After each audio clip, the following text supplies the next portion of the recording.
dear aspirants, welcome back to my YouTube channel Exam Made Easy with Sanjeev. Dear aspirants, आज एक शुरुआत है W J long, एक बहुत ही इंपॉर्टेंट हिस्ट्री की बुक जिसको इंग्लिश ऑनर्स के स्टूडेंट्स और एमए के स्टूडेंट्स काफ़ी अच्छे से उसको पढ़ते भी हैं। लेकिन बहुत सारी चीज़ें ऐसी होती हैं जब आप पढ़ना शुरू करते हैं तो कन्फ्यूज़न क्रिएट होती है, और एग्ज़ाम्स के पर्सपेक्टिव से अगर आप इसको देखें तो एक ऐसी किताब जो आपके बेस को तैयार करती है। यानी अगर आप इंग्लिश लिटरेचर में काफ़ी एक तरह से इंडल्ज होना चाहते हैं तो आपको ये किताब ज़रूर पढ़नी चाहिए। मेरे पर्सपेक्टिव से अगर मैं इसको ऐसे समझाऊँ कि आपको किसी भी बड़े चीज़ को शुरुआत करनी है तो आपको एक छोटे से शुरुआत करनी पड़ेगी। यानी एक ऐसी किताब जो आपको एक स्ट्रक्चर देती है, एक ऐसा प्लेटफ़ॉर्म देती है कि चीज़ों को आप समराइज़ तरीके से चीज़ों को देख सकें। लेकिन बहुत इंपॉर्टेंट भी है, ऑथेंटिक किताब है हिस्ट्री ऑफ इंग्लिश लिटरेचर की। बहुत सारी किताबें हैं, डब्ल्यू.एच. हडसन की किताब है, हाइपर इवांस की किताब है, डेविड डेचर्स की किताबें हैं। लेकिन डब्ल्यू जे लॉन्ग की किताब को मोस्टली स्टूडेंट जो है यूनिवर्सिटी टाइम में पढ़ते हैं। बहुत सारी कन्फ्यूज़न भी रहती हैं। उस कन्फ्यूज़न को दूर करने के लिए मैं एक सीरीज़ शुरू करने वाला हूँ जिसका नाम है डब्ल्यू जे लॉन्ग सीरीज़, और उसका एक पहला पार्ट मैं आज आपके सामने लाया हूँ, जिसमें मैंने बताया कि हिस्ट्री ऑफ इंग्लिश लिटरेचर क्यों इम्पोर्टेंट है, क्या ज़रूरी है हिस्ट्री को, कितना ज़रूरी है हिस्ट्री को पढ़ना। तो देखते हैं क्या-क्या चीज़ें हैं, इम्पोर्टेंट चीज़ें आपके लिए मैं लाया हूँ। चैप्टर 1 से शुरू कर रहा हूँ क्योंकि चैप्टर 1 में बहुत ऐसी चीज़ें बताई गई हैं कि आप अगर किसी चीज़ को पढ़ते हैं तो क्यों पढ़ते हैं, और अगर आप पढ़ते हैं तो उसका क्या इम्पोर्टेंस होता है, या क्या जो एक फ्रूटफुल चीज़ निकल के आती है उसका क्या सिग्निफिकेंस होता है। तो history of English literature W J long की है, चैप्टर 1 से शुरू करते हैं। अब कुछ बेसिक क्वेश्चंस बनते हैं। क्वेश्चन ये बनता है कि अगर आप लिटरेचर पढ़ रहे हैं तो लिटरेचर है क्या? पहले जिस चीज़ को हम पढ़ते हैं उसके बारे में एक बेसिक डेफिनिशन होनी चाहिए, उसके बारे में एक आइडिया क्लियर होना चाहिए, and how to test it. यानी हम अगर पढ़ें तो हम कैसे एन्जॉय करें, उस चीज़ को कैसे समझें। टेस्ट करना मतलब यहाँ पे खाने से नहीं है, बल्कि इस चीज़ को समझना है कि अगर इस किताब के अंदर एक हिस्ट्री दी गई है, बिगिनिंग ऑफ इंग्लिश लिटरेचर है या बिगिनिंग ऑफ हिस्ट्री, इंग्लैंड की हिस्ट्री है, सोशल हिस्ट्री है, कल्चरल हिस्ट्री है, बहुत सारे इंसिडेंसेस हैं, राइटर के बायोग्राफिकल डिटेल्स भी हैं, उनके वर्क्स हैं, बहुत समराइज तरीके से ही है।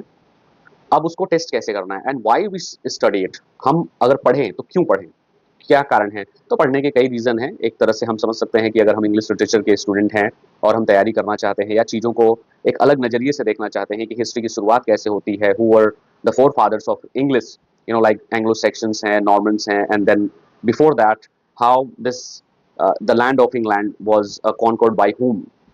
बहुत सारे लोग आते हैं, एक तरह से ट्राइबल्स जो जनरेशन होती है वो कैसे वहाँ इस्टेब्लिश करते हैं।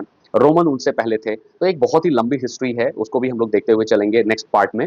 बट बिफोर एक बेसिक 2-3 क्वेश्चंस हैं, इसके जवाब हम इस वीडियो में देखेंगे। वो कौन-कौन से हैं? ये the meaning and importance of literature. इससे हम शुरुआत करते हैं। The meaning and importance of literature. Introduction के तौर पे अगर आप देखते हैं तो पहला ही सवाल जो मैंने किया था कि व्हाट इज़ लिटरेचर? लिटरेचर है क्या? तो अगर आप कुछ बेसिक जो राइटर्स ने कुछ अपनी व्यूज़ दिए हैं रिगार्डिंग लिटरेचर, वो कौन-कौन से हैं उसको भी देख लेते हैं। उसमें पहला नाम आता है चौसर का। जेफरी चौसर एक ऐसा नाम है जिन्होंने इंग्लिश लिटरेचर की शुरुआत मानी जाती है उनसे। एक स्टैंडर्ड इंग्लिश जो है, एक कह सकते हैं ना कि एक देहात की लैंग्वेज को लिटरेरी लैंग्वेज में बदलना, एक ऐसी लैंग्वेज को सामने लाना जो कि उस समय के पर्सपेक्टिव से अगर आप देखेंगे तो एक बहुत ही बेकार लैंग्वेज मानी जाती थी। क्योंकि फ्रेंच जो ट्राइब्स थी, जो फ्रेंच नॉर्मन जिसको हम कहते हैं, वो वहाँ एस्टैब्लिश हो चुकी थी। इवन कोर्ट्स में और बहुत सारे ऐसे जो फ्यूडल लॉर्ड्स थे, they were very much love to speak French, क्योंकि एक ऑफिशियल लैंग्वेज मानी जाती थी। फ्रेंच को ऑफिशियल लैंग्वेज मानते थे। अब यहाँ पे चौसर ने एक तरह से एक शुरुआत की, इंग्लिश को एक स्टैंडर्ड वे में लाया। लोगों ने इस चीज़ को एक्सेप्ट करना शुरू किया धीरे-धीरे। तो चौसर क्या कहते हैं? Chaucer once wrote in his poem Truth. उन्होंने एक पोएम लिखी जिसका नाम है ट्रुथ। उसमें उन्होंने क्या किया, क्या बताया है? Hold hold the highway and let thy ghost the lead. Hold to the highway and let your spirit lead you. अब यहाँ पे इन्होंने कुछ बेसिक पॉइंट्स रखे हैं। कह रहे हैं होल्ड द हाईवे, बस चले चलो, and thy ghost thee lead you. Thee मतलब योर, पुरानी इंग्लिश में दी, दाई, दाई, दाइन, ये सारे वर्ड्स यूज होते थे। अब यहाँ पे कहते हैं होल्ड द हाईवे। अब पकड़ के चलो, एक रास्ता पकड़ के चलो, और वो रास्ता एक तरह से जो आपकी परछाई बन रही है या आप खुद चल रहे हैं वही लीड करेंगे। यानी एक तरह से आपको बस चलना है, उस एक रास्ते को पकड़ के चलना है। And hold to the highway, यानी हाईवे से बिछड़ना नहीं है। वो जो रास्ता आपने पकड़ा है वो रास्ता आपको पकड़ के चलना है। And let your spirit lead you. और एक समय ऐसा आएगा जो आपकी स्पिरिट है, जो आपके अंदर का एक कह सकते हैं कि जो आपके जो आत्मा है, वो आपको वहां लेके जाएगी जहां पे लिटरेचर जो है क्रिएट होगा। तो एक तरह से बेसिक डेफिनेशन उन्होंने बताई है कि आप लिटरेचर को कैसे देखें। अब उसके बाद क्या होता है कि centuries later Shakespeare echoed in his Henry fourth, अब यहाँ हेनरी फिफ्थ, यहाँ पे हेनरी फिफ्थ जो है विलियम शेक्सपियर का हिस्टोरिकल प्ले है, काफी इसकी सीरीज भी है। इसमें इन्होंने हेनरी फिफ्थ में क्या कहा है कि on one you noblest English follow your spirit, यहाँ पे स्पिरिट की बात करें, यानी दोनों राइटर ने स्पिरिट की बात की है। एक ऐसी चीज जो आपको राइटर बनाती है, एक ऐसी स्पिरिट जो आपको नॉबल बनाती है, ऑनेस्ट बनाती है, but at the same time एक ऐसी स्पिरिट जो आपको कहीं ना कहीं एक गलत रास्ते पे भी ले जाती है। तो स्पिरिट जो है, ह्यूमन स्पिरिट है, वो बहुत ही इंपॉर्टेंट है। आप क्या करना चाहते हैं, क्या बनना चाहते हैं, that depends on your spirit. अब यही इन्होंने क्या कहा है, this spirit is exactly what literature is all about. अब यही स्पिरिट जो है लिटरेचर है। अगर मैं अपने सोशल कॉन्टेक्स्ट के बारे में सोचूं, अपनी सोसाइटी के बारे में सोचूं, एक अच्छा पर्सपेक्टिव क्रिएट करूं, जैसे चौसर ने किया उस समय, जैसे विलियम शेक्सपियर ने अपनी सोशल हिस्ट्री को दिखाया है थ्रू हिज प्लेज। आप ड्रामा देख लीजिए, एलिजाबेथन टाइम का जो ड्रामा था, जो वहाँ की स्पिरिट थी, यानी लोग कैसे थे, लोग क्या चाहते थे, वो क्या देखना चाहते थे स्टेज पे, इसको विलियम शेक्सपियर ने बहुत अच्छे तरीके से समझाने की कोशिश की है। तो यही स्पिरिट जो है लिटरेचर है। लिटरेचर कुछ और, डब्ल्यू जे लॉन्ग ने लिटरेचर की दो डेफिनेशन दी है। अब ये डेफिनेशन क्या क्या कहती है, इसको भी हम देख लेते हैं। The two definitions of literature. W J Long begins by comparing literature to the shell and the book. अब यहाँ पे शेल जो है एक सिंबॉलिक तरीके से डब्ल्यू जे लॉन्ग ने बताने की कोशिश की है कि शेल और बुक में क्या अंतर है। यानी कभी न कभी एक ऐसा मोमेंट आया होगा जब धरती पे इंसान रहना शुरू किया, उसने जंगलों में, समुद्र के किनारे कुछ ऐसी चीजें पाई होंगी, और शेल जो है आप देखते होंगे समुद्र के किनारे पड़ी रहती हैं, उसके अंदर एक साउंड आता है, एक इको करता है। अब वो साउंड जो है आपको कहीं ना कहीं एक म्यूजिकल एक टच देता है। इसको ही हम कहते हैं कि ये पहली बार इंसान ने उसको जब छुआ होगा, उसको कान से लगाया होगा, तो उसके अंदर से एक आवाज आई होगी। तो एक तरह से म्यूजिक की शुरुआत हुई, एक एक ट्यून की शुरुआत हुई। तो लिटरेचर के अंदर म्यूजिक भी है। जब हम लिरिकल पोइट्री की बात करते हैं तो एक म्यूजिक निकल के आता है वहां से। एक तरह से looks at the sea shell. अब एक बच्चे को आप देख लीजिए कि जब वो सी शेल को देखेगा, दे मार्वल एट इट्स हार्मनी, वो पहली बार आश्चर्य करेगा कि इससे कैसी आवाज आ रही है, कुछ अलग आवाज है। Similarly when we study literature we must approach, जब हम स्टडी करते हैं लिटरेचर को तो हम किसकी तरह अप्रोच करते हैं, टू डिस्टिंक्ट एस्पेक्ट्स। वो कौन कौन से हैं, एक सिंपल इंजॉयमेंट एंड एप्रिसिएशन, यानी फीलिंग द ब्यूटी। अब यहाँ पे सिंपल इंजॉयमेंट की बात हो रही है, एप्रिसिएशन की बात हो रही है। एज ए व्यूअर्स कह लीजिए, एज अ रीडर कह लीजिए, इंग्लिश लिटरेचर में जब हम कुछ भी पढ़ना शुरू करते हैं तो हम इंजॉय करते हैं। हम किसी चीज को क्यों पढ़ते हैं, इंजॉय के लिए पढ़ते हैं। हम मूवी थिएटर क्यों जाते हैं, इंजॉय के लिए जाते हैं। हाँ, उससे कुछ सीखते हैं after watching the movie, after watching the theatre, और आफ्टर रीडिंग अ बुक। ये हमारे ऊपर डिपेंड करता है कि हम उस चीज को कैसे लेते हैं, अप्रिशिएट करते हैं। यानी कोई अच्छी चीज चल रही है, जो ड्रामा अच्छा है तो हम अप्रिशिएट करेंगे, मूवी अच्छी है तो हम अप्रिशिएट करेंगे। तो सिंपल है, लिटरेचर के साथ भी है। बहुत सारी चीजें अच्छी हैं, कुछ चीजें ऐसी होती हैं जो अच्छी नहीं लगती हैं, तो हम उसको भी क्रिटिसाइज करते हैं। ये क्रिटिक का काम है, ये उस चीज को पढ़ता है, उसको क्रिटिसाइज करता है ऑन द बेसिस ऑफ जो उस समय की करंट वैल्यू है, उसके बेसिस पे वो क्रिटिसाइज करता है। सेकंड है analyse and exact description, analysis and exact description, understanding the mechanics. अब अंडरस्टैंडिंग द मैकेनिक्स की बात होती है, थोड़ा डीपर जाना पड़ेगा। यानी कि अगर हम किसी चीज को पढ़ते हैं तो as a critical point of view के साथ पढ़ना चाहिए। ये कब होगा, जब हम लिटरेचर में डेप्थ में जाएंगे। हम लिटरेचर को इंजॉय करने के बाद का जो मोमेंट है हम उसको देखते हैं। तो एनालिसिस तब होगा जब हम लिटरेचर को अच्छे से समझ पाएंगे। हमारी लिटरेचर के प्रति अगर समझ नहीं होगी तो हम चीजों को एनालिसिस नहीं कर सकते हैं। एग्जैक्ट डिस्क्रिप्शन का मतलब होता है जैसी किताब में चीजें दी गई हैं उसको हम एज इट इज डिस्क्राइब करें। यानी एक तरह से अंडरस्टैंडिंग द मैकेनिक्स का ही यही मतलब है कि राइटर कहना क्या चाहता है। बहुत सारी राइटिंग्स लिखी गई हैं, एलिगोरिकल रूप में लिखी गई हैं। जैसे आप किताबें पढ़ते हैं, नॉवेल्स पढ़ते हैं, नॉवेला भी हो सकती हैं। बहुत सारे ऐसे चीजें हैं पोएम्स में जो डायरेक्टली ना कह के इनडायरेक्टली हैं। एलिट्रेशन का यूज कितना है, सिमिली का यूज कितना है। पैराडाइज लॉस्ट को जब आप पढ़ते हैं तो अगर आप इसको ऐसे समझे कि डीपर मीनिंग क्या होती है। एक पहला व्यक्ति जो लिटरेचर को उतना अच्छे से समझ नहीं रखता है, अगर वो पैराडाइज लॉस्ट को पढ़ेगा तो ये समझेगा कि भाई एक कहानी है, एक बिब्लिकल स्टोरी है कि फॉल ऑफ ह्यूमन या फॉल ऑफ मैन की कहानी है।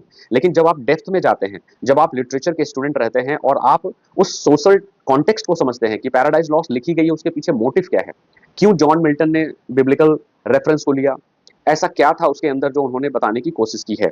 तो ये Long gives us two definitions, यानी उन्होंने जो दो डेफिनेशंस और बताई, the broad sense and the narrow sense. अब ब्रॉड सेंस और नैरो सेंस क्या है इसको समझते हैं। फर्स्ट है द ब्रॉड सेंस, यानी कि अगर आप उसको देखते हैं कि ब्रॉड सेंस में चीजें क्या आती हैं। In its widest definition literature is simply the written records of human race. Literature क्या है, एक उन्होंने बताया बहुत सिंपल तरीके से, बट ब्रॉड सेंस में भी है, इसको हम समझेंगे कैसे है। Literature is simply the written records of human race. अगर आप देखेंगे तो जब से पोइट्री की शुरुआत हुई है, लोगों ने लिखने की एक तरह से कोशिश की, चीज़ों को समझने की कोशिश की, चाहे सेनेवुल्फ हों, बेडे हों, चौसर हैं या फिर और भी आने वाले जितने भी ग्रेट राइटर्स हैं, ग्रेट पोएट्स हैं। उन्होंने उस सोशल कॉन्टेक्स्ट को, कल्चरल कॉन्टेक्स्ट को, उस समय की इकोनॉमी को, उस समय के जो भी हिस्टोरिकल बैकग्राउंड थे, उसको लेकर उन्होंने पोएम लिखी, उन्होंने राइटिंग्स लिखी।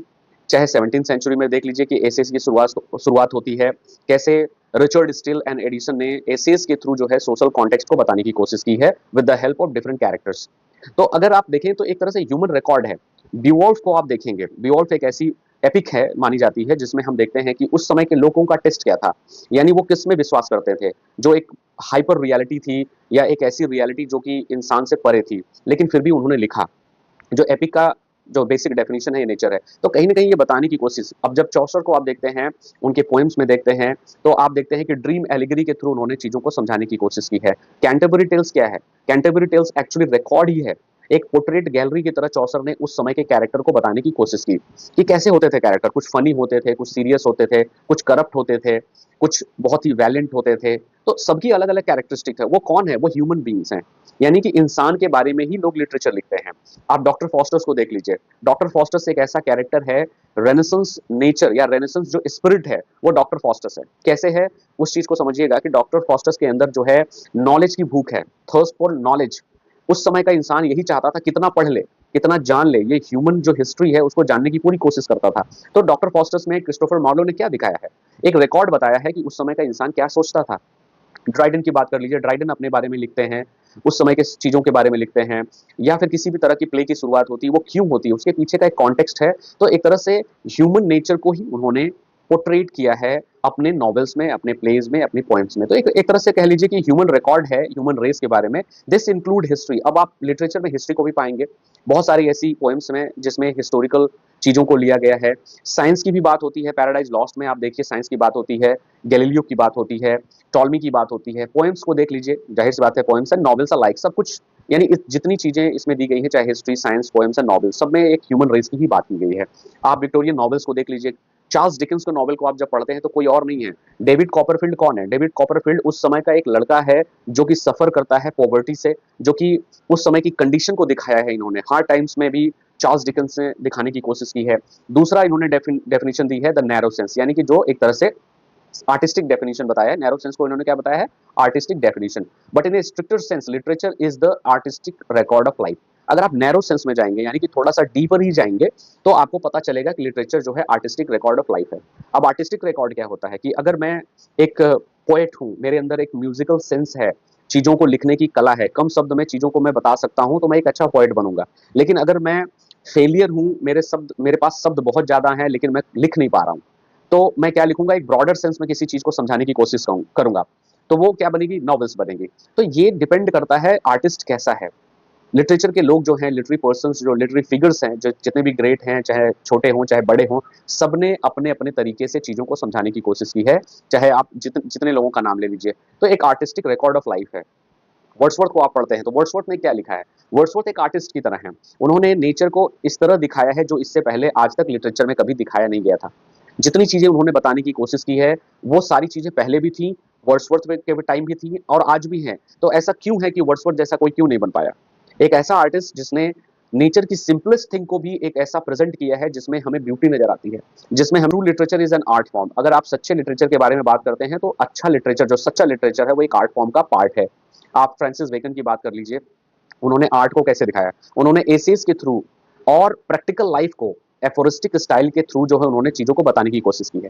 ट्रुथ क्या है, ऑफ स्टडीज यानी स्टडी कैसे करनी चाहिए, फ्रेंडशिप क्या है, मैरिज लाइफ कैसी होनी चाहिए, तो उस समय का जो मैनरिज्म है फ्रांसिस बेकन ने बहुत कम शब्द में दिखाया। तो एक आर्ट फॉर्म है। And all art is the expression of life, और सारे आर्ट जो है एक्सप्रेशन ऑफ लाइफ है। लाइफ को दिखाने का अलग अलग तरीका होता है। जैसे पेंटर है, पेंटिंग को आप वो दिखाना चाहता है कि अगर एक गरीब किसी झोपड़ी को बनाता है, उसके सामने एक मजदूर काम कर रहा है, तो वो क्या बताना चाहता है? एक गांव की लाइफ को बताना चाहता है, उसकी हार्डशिप को बताना चाहता है, वो कितनी कठिन परिस्थिति में रह के काम कर रहा है। आप एग्जीबिशंस में जाते हैं, साइंस एग्जीबिशंस में जाते हैं, तो हमें वो चीज, वो भी एक आर्ट है। तो हर चीज जो है एक्सप्रेशन ऑफ लाइफ है in the forms of truth and beauty. अगर आप एक अच्छा राइटर हैं, एक अच्छे राइटर हैं, तो आपको एक्सप्रेस करने के साथ साथ सच्चाई भी दिखानी पड़ेगी, यानी उसमें झूठ ज्यादा नहीं दिखाना है। वैसे भी बहुत सारी चीजें होती हैं जो ट्रुथ को दिखाती हैं। सोसाइटी जो है, कहते हैं ना कि literature is the real reflection of society, यानी मिरर ऑफ सोसाइटी कह सकते हैं कि सोसाइटी में जो चीजें चल रही हैं उसको हम समझते हैं, मेडिटेट करते हैं और हम एक अच्छी राइटिंग लिखते हैं और बाद में वो चीजें जो हैं एक तरह से बहुत ही फेमस होती हैं। ब्यूटी है, लिटरेचर के अंदर ब्यूटी है, हर चीज को दिखाने की एक कला है। The truth exist in the world, ताकि सच्चाई जो है दुनिया में कायम रहे, but it remains unnoticed until a sensitive human soul the artist. अब यहाँ पे आर्टिस्ट को इन्होंने क्या बोला है, सेंसिटिव ह्यूमन सोल। क्यों कहा है इसको समझने की कोशिश करिए, क्योंकि आर्टिस्ट बहुत सेंसिटिव होता है, चीजों को लेके बहुत सेंसिटिव होता है, वो हमारी और आपकी तरह कॉमन पीपल नहीं है। For example ST. कॉलरिज ने क्या लिखा है, बायोग्राफिया लिटरेरिया, जो पब्लिश होती है 1817 में। उन्होंने डिफाइन किया है कि एक तरह से उन्होंने आर्टिस्ट और सिंपल ह्यूमन बींग्स के बारे में डिफाइन किया है। एक सिंपल ह्यूमन बींग क्या करता है, वो फैंसी करता है, चीजों को देखता है, बस फैंसी हो गई, उसे इंजॉय करके आगे बढ़ जाता है। लेकिन जो राइटर है, जो पोएट है, जो क्रिएटिव आर्टिस्ट है, वो वहां रुकेगा, वो मेडिटेट करेगा, वो चीजों को परसीव करेगा और देखेगा कि चीजें जो वो देख रहा है उसके अंदर ब्यूटी कहाँ है, वो ट्रुथ के साथ उसको प्रेजेंट करेगा। अब उन्होंने प्राइमरी इमेजिनेशन बताया है, सेकेंडरी इमेजिनेशन बताया है, ये पोएट्स के अंदर होता है, तभी जाकर वो एक अच्छी पोएम्स लिख सकता है। कॉमन पीपल, जो रस्टिक पीपल हैं, जो काम करने वाले हमारे आपके जैसे लोग हैं, वो क्या परसीव करेंगे, उनके अंदर परसीव करने की जो क्षमता है वो एक लिमिट है। इसलिए हम पोएट नहीं है, इसलिए हम राइटर नहीं है, इसलिए हम नॉवेल्स नहीं लिख सकते।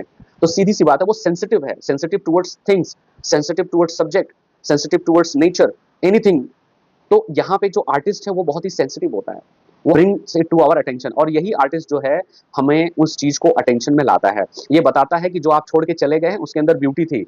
वर्ड्सवर्थ ने डैफोडिल्स लिखी है, डैफोडिल्स हम सबने देखी है और इससे पहले लोगों ने भी देखी होंगी, लेकिन जो वर्ड्सवर्थ ने उसको नैरेट किया, जैसे पोएम्स में दिखाने की कोशिश की है, इसको कहते हैं अटेंशन में लाना, एक सिंपल फूल को अटेंशन में लाना। तो एज लॉन्ग सेज, जैसा लॉन्ग कहते हैं, वी हैव मेनी राइटर्स, जैसे कि हमारे पास राइटर बहुत हैं। जैसे आज के समय में आप फेसबुक पे देखेंगे, व्हाट्सएप पे देखेंगे, हजारों राइटर मिलेंगे, सब कवि बन रहे हैं, सब शायर बन रहे हैं, बट फ्यू आर्टिस्ट, लेकिन आर्टिस्ट बहुत कम है। राइटर हैं, आर्टिस्ट कम है। ये जरूरी नहीं कि सारे राइटर आर्टिस्ट होते हैं, ये भी जरूरी नहीं है। ऐसा कोई नहीं है कि किसी ने कुछ भी लिख दिया, छाप दिया, बिना प्लेगरिज्म को देखे हम उसको समझते हैं कि वो अच्छा राइटर है या अच्छा आर्टिस्ट है। नहीं, राइटर बनने की सब कोशिश करते हैं, लेकिन एक अच्छा आर्टिस्ट वही है जिसकी राइटिंग से एक अच्छा पीस ऑफ लिटरेचर निकल के आता है। वो किस part second, the qualities of true literature क्या क्या है, सजेस्टिवनेस, परमानेंस एंड यूनिवर्सैलिटी। अब यहाँ पे तीन इंपॉर्टेंट है, पहला, दूसरा और यहाँ पे ये तीसरा। तीनों चीजें जो हैं एक तरह से लिटरेचर की ट्रू क्वालिटीज हैं।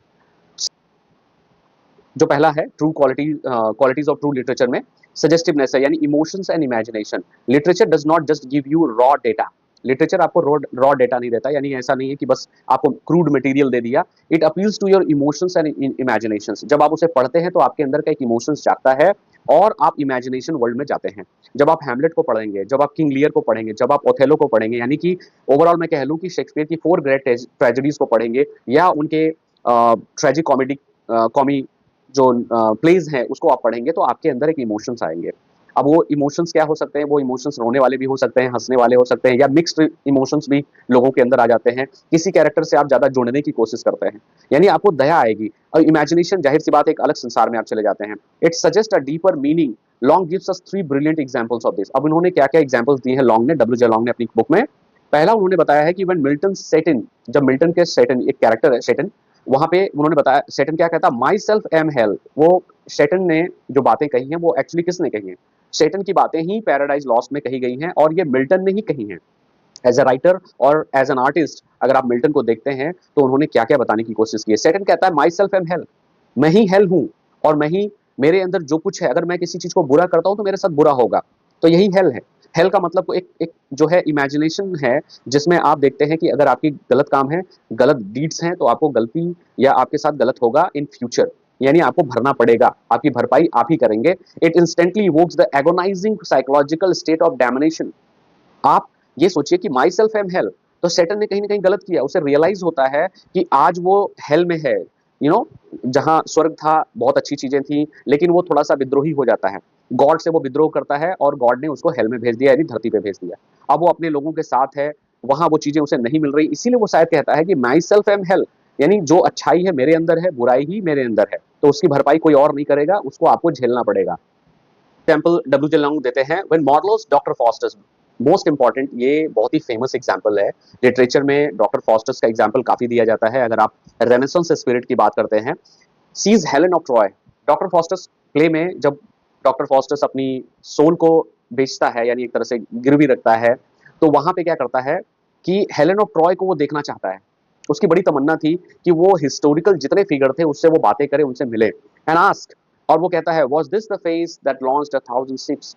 वो हेलेन को देखता है, पहली बार उस फेस को देखता है और कहता है क्या ये वही फेस है जिसने 1,000 ships को लॉन्च किया था, जिसकी वजह से ट्रोजन वॉर हुआ, जिसकी वजह से ट्रॉय जल के खत्म हो गया।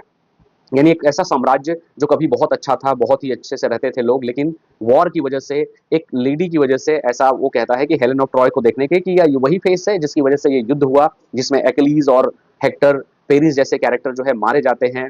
तो यहाँ पे ये चीजें होती है। It paints a massive picture of war and beauty in just one line. अब यहाँ पे ये स्टेटमेंट ही एक तरह से कह लीजिए कि वॉर को भी दिखाता है, उसके अंदर की ब्यूटी को भी दिखाता है। सिर्फ एक लाइन में उसने बता दिया कि एक फेस जिसकी वजह से इतना कुछ हुआ।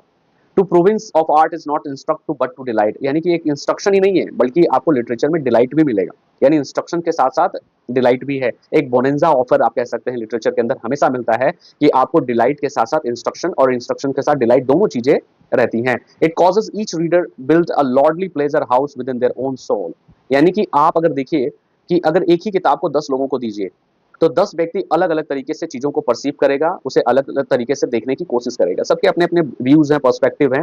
तो यही वो बताने की कोशिश कर रहे हैं लॉन्ग की lordly pleasure house within their own, आप अपना खुद का एक घर बना लेते हैं। लिटरेचर जो है आपको कहीं ना कहीं एक ऐसे संसार में लेके जाता है जहां पे आप रहते हैं, आपका खुद का इमेजिनेशन वर्ल्ड है। हर राइटर की अपनी अपनी तरीके हैं, नैरेटिव स्टाइल है, जिससे आप इन्फ्लुएंस्ड होते हैं। परमानेंस, किसकी बात कर रहे हैं? परमानेंस। जो दूसरा पॉइंट है वो परमानेंस है। The world does not live by bread alone, यानी संसार केवल खाने पीने से काम नहीं चलेगा, यानी आपको संसार को कुछ देना भी है।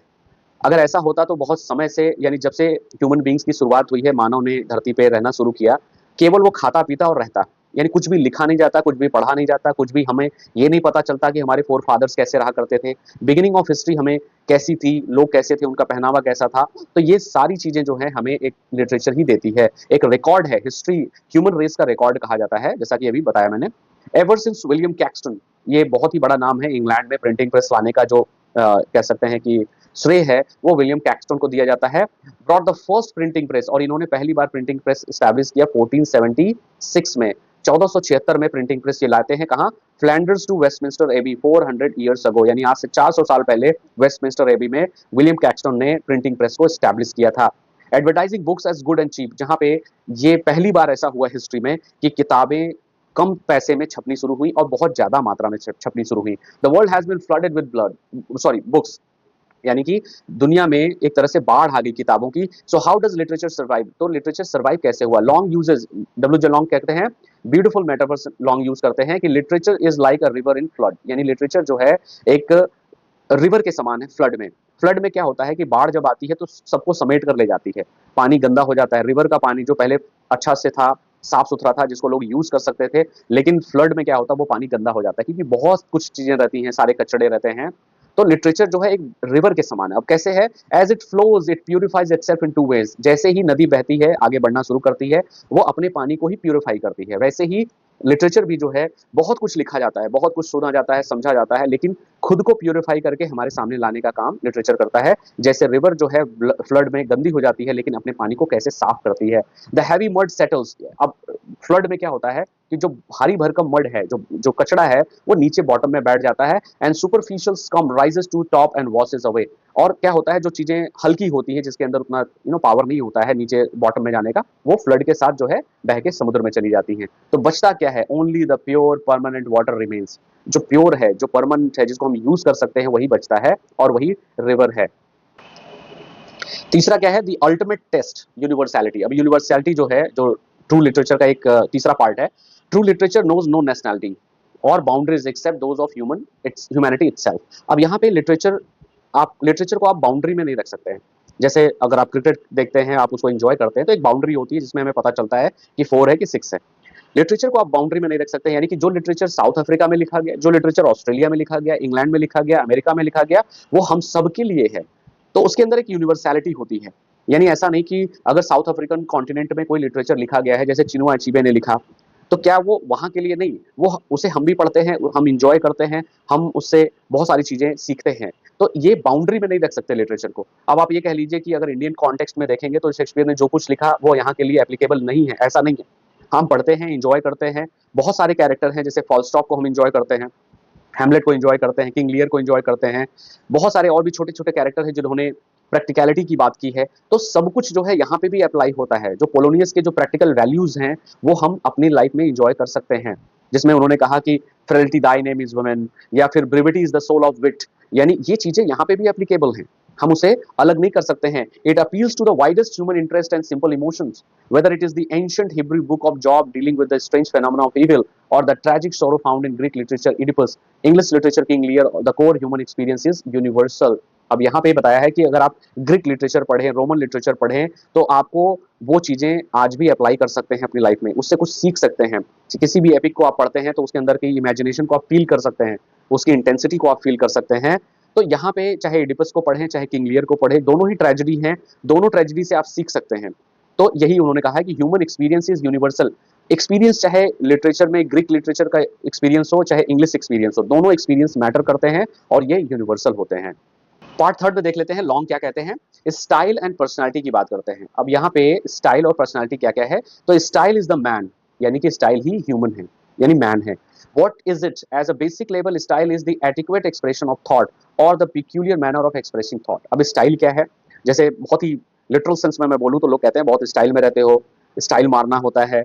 तो ये क्या है, एक हम एज ए ह्यूमन बीइंग जब हम अच्छे कपड़े पहनते हैं, अच्छा दिखने की कोशिश करते हैं, दूसरे को इंप्रेस करने की कोशिश करते हैं, तो यही स्टाइल है और यही लिटरेचर में होता है। एक राइटर कभी भी लिखेगा तो रीडर को इंप्रेस करना चाहेगा, वो ये सोच के लिखेगा कि मेरा रीडर पढ़ेगा तो उसको एंजॉय करेगा, मुझे अप्रिशिएट करेगा, मेरी राइटिंग को अप्रिशिएट करेगा। तो यही है एडिक्वेट एक्सप्रेशन ऑफ थॉट और the peculiar manner of expressing thought.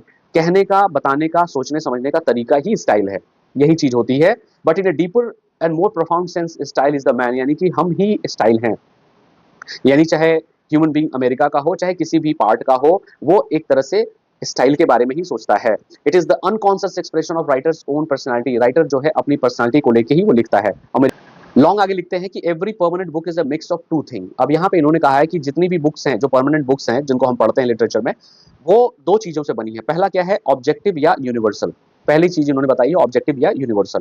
The deep thought and feelings of the human race, यानी कि जो विचार हैं, जो भावनाएं हैं ह्यूमन रेस की, वो हम उसको देखते हैं कि ऑब्जेक्टिवली देखते हैं, यानी यूनिवर्सल तरीके से। दूसरा इन्होंने बताया सब्जेक्टिव। सब्जेक्टिव क्या होता है, पर्सनल, यानी ऑब्जेक्टिव और सब्जेक्टिव इसको हमको समझना पड़ेगा कि सब्जेक्टिव मतलब पर्सनल लेवल पे है, वो हम क्या सोचते हैं, मेरा अपना विचार है। यूनिवर्सल का मतलब हम दूसरे को ध्यान में रख के जो चीजें लिखते हैं वो यूनिवर्सल हो गई या ऑब्जेक्टिव हो गई। Those universal thought colored by writers own and unique experience। अब वो राइटर अपने तरीके से चीजों को लिखने की कोशिश करता है, वही चीज जो है पर्सनल लेवल या सब्जेक्टिव कहलाती है। अब इन्होंने एक बहुत ही अच्छा एक कोट दिया है, behind every book is a man and behind the man is a race and behind the race are the natural and social environments that shape them. इन्होंने कहा है कि हर किताब के पीछे एक इंसान है। अब भाई इंसान ही लिखेगा, किताबें इंसान लिखते हैं। और behind man is a race, अब वो इंसान जो है किसके बारे में लिखेगा, तो रेस के बारे में लिखेगा। रेस मतलब जो हमारी जो कम्युनिटी है, लोग हैं, उसके बारे में लिखेगा, कुछ सोचेगा समझेगा लिखेगा। And behind race are the natural and social environments that shape them. अब उस रेस के पीछे का लॉजिक क्या है, अब लॉजिक ये बताते हैं। जैसे पहले एंग्लो सेक्शंस आए, एंग्लो सेक्शंस जब इंग्लैंड में आते हैं तो वो क्या सोच के आए थे, वो लूटने के लिए आते हैं, चीजों को बर्बाद भी करते हैं, बहुत सारी डेथ होती है। लेकिन जब वो सेटल होते हैं इंग्लैंड की धरती पे तो वो सोचना शुरू करते हैं। उनके पीछे की हिस्ट्री ही अगर आप पढ़ते हैं एंग्लो सेक्शन लिटरेचर में तो आपको पता चलती है कि उनका नेचुरल एंड सोशल एनवायरनमेंट कैसा था।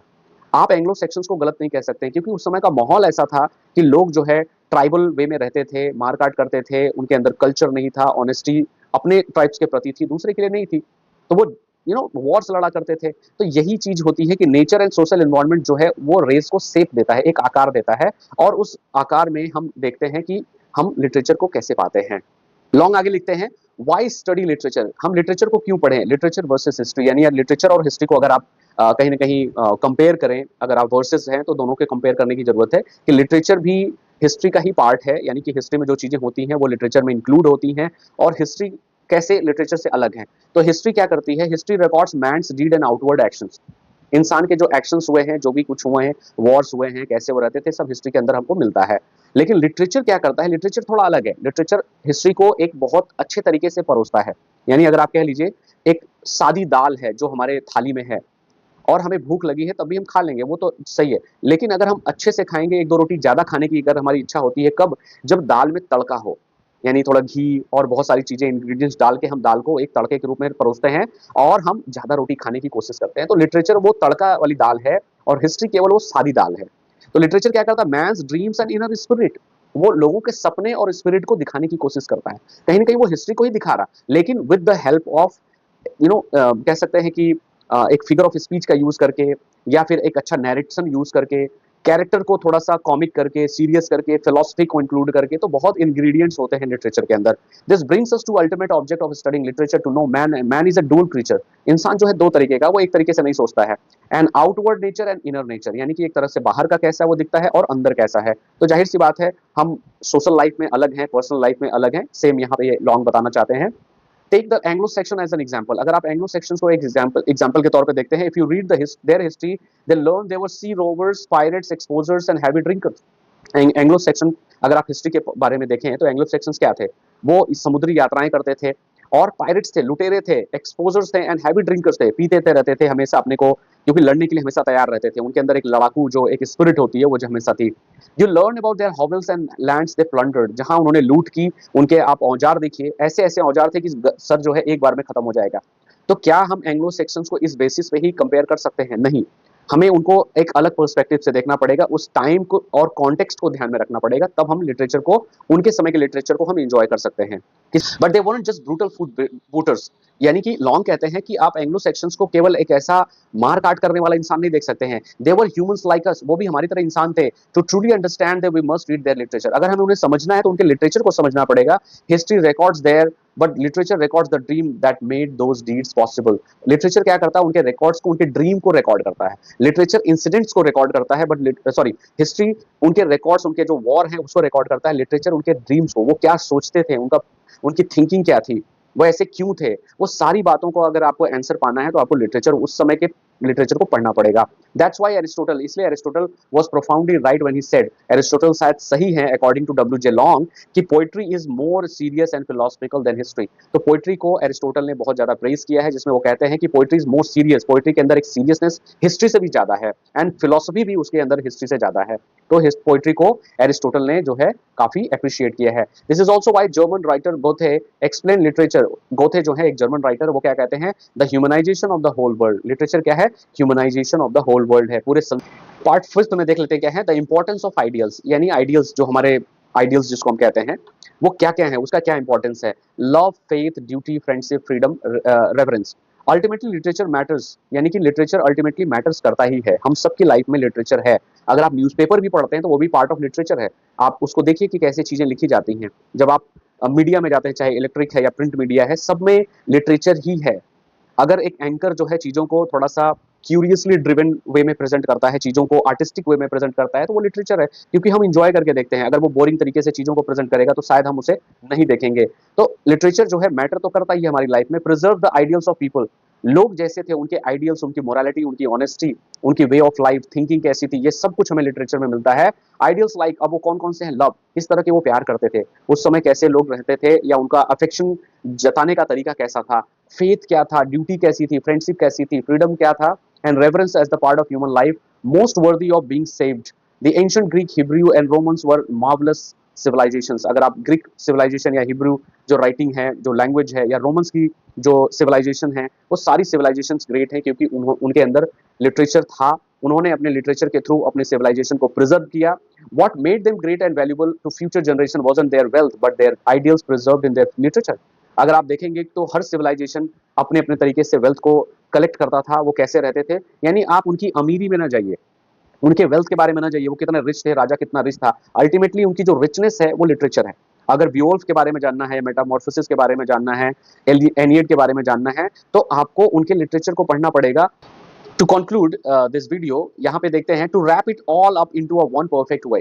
कैसे अगर आप इस पूरे इंटायर सेशन को रैप अप करते हैं तो क्या कहते हैं डब्ल्यू जे लॉन्ग, कि literature is the expression of life. Life का एक एक्सप्रेशन है, जताने का तरीका है, बताने का तरीका है, in words of truth and beauty. जिसमें हमको ट्रुथ भी मिलता है और ब्यूटी भी मिलती है। It is written records of man spirit, ये एक तरह से मैन जो ह्यूमन बीइंग है उसकी स्पिरिट को दिखाता है, ऑफ हिज थॉट, उसके उसके थॉट प्रोसेस को दिखाता है, उसके इमोशंस को दिखाता है, and aspirations. It is the history and the only history of the human soul की हिस्ट्री को दिखाता है।